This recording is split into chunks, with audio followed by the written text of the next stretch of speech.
चलो, हम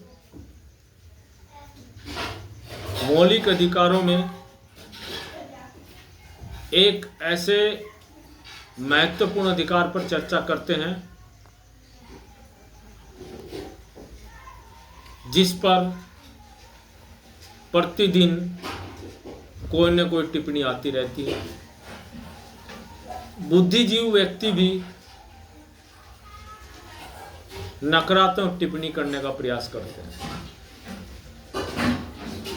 और वो अधिकार है भारतीय संविधान के अंतर्गत धार्मिक स्वतंत्रता का अधिकार। यदि इस अधिकार के बारे में समझना है तो हमको सोचना पड़ेगा,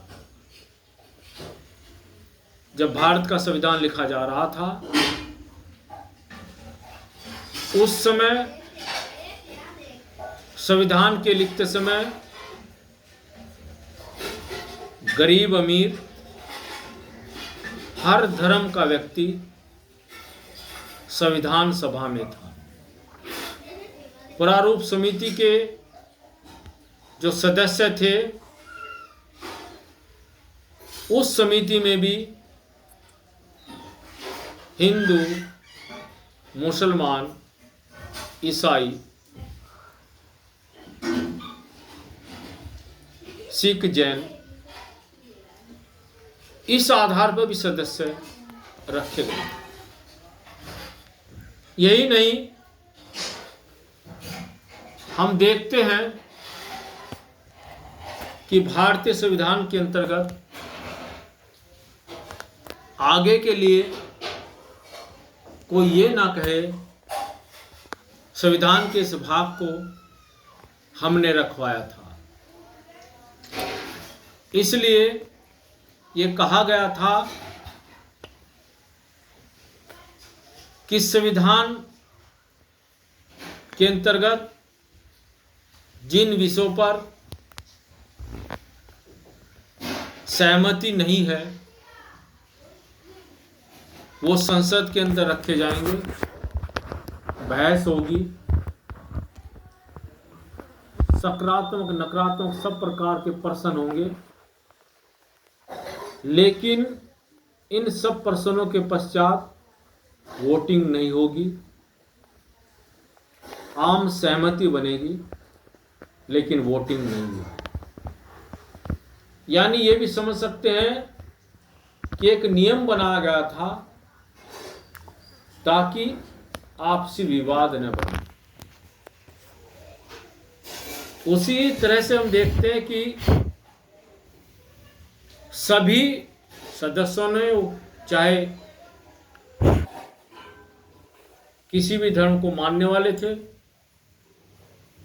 हिंदू थे, मुसलमान थे, ईसाई थे, सिख थे, जैन थे,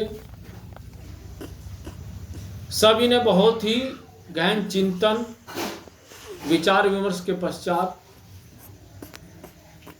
सभी तर्क सामने आए कि दुनिया के अंदर आज तक जितने भी देशों के अंदर संविधान या राष्ट्र धार्मिकता के आधार पर घोषित किए गए हैं, वहां सभी जगह उस देश के अंदर आपसी झगड़े, आपसी विवाद, गृह युद्ध हुए। अगर विचार करते हैं, जब तक इंग्लैंड और अमेरिका और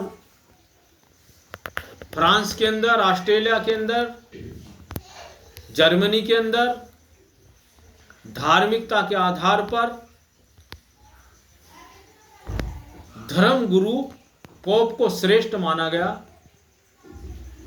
तो वहां विद्वान व्यक्तियों का शोषण हुआ। चाहे गैलीलियो का उदाहरण हो, जिसने कहा था कि पृथ्वी सूर्य के चारों चक्कर लगाती है, लेकिन पादरियों ने कहा कुरान के, बाइबिल के अंदर लिखा गया है कि ये गलत है, बल्कि सूर्य पृथ्वी के चारों ओर चक्कर लगाता है। उसको फांसी दे दी गई थी। ऐसे अनेकों उदाहरण हैं जहां तर्कता और वैज्ञानिकता को ताक पर रख दिया गया।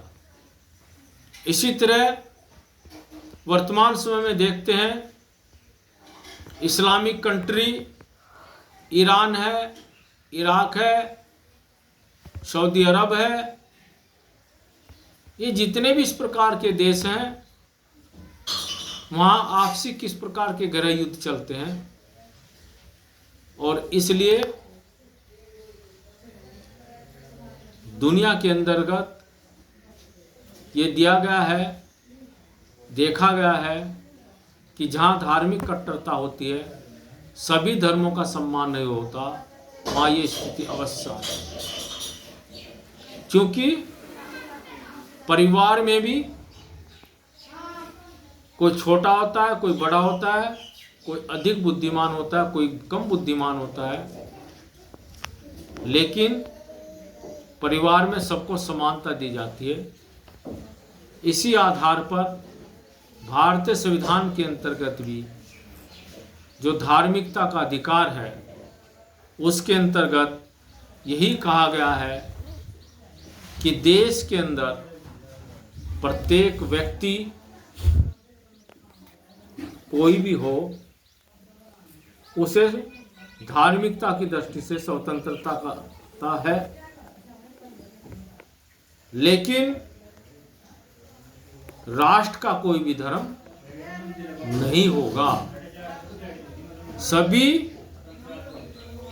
धर्मों का सम्मान करना राष्ट्र यानी वहाँ की सत्ता यानी सरकार का कर्तव्य या दायित्व होगा, ये दिया गया। और तभी जाकर भारत एक ऐसा देश है जहाँ भाषा की भिन्नताएं हैं, जहाँ धर्म भिन्न भिन्न है, जहाँ भाषाएं भिन्न भिन्न है, जहाँ क्षेत्रों में भी भिन्नता है, कहीं समतल है, कहीं पर्वतीय है, कहीं पठार है, लेकिन इन सब के बावजूद भी सबके अंदर कहीं ना कहीं समानता है। तो ये भारतीय संविधान के निर्माता को इसी तरह धन्यवाद देना चाहिए कि भारत के अंदर धार्मिक स्वतंत्रता का अधिकार भी दिया गया है।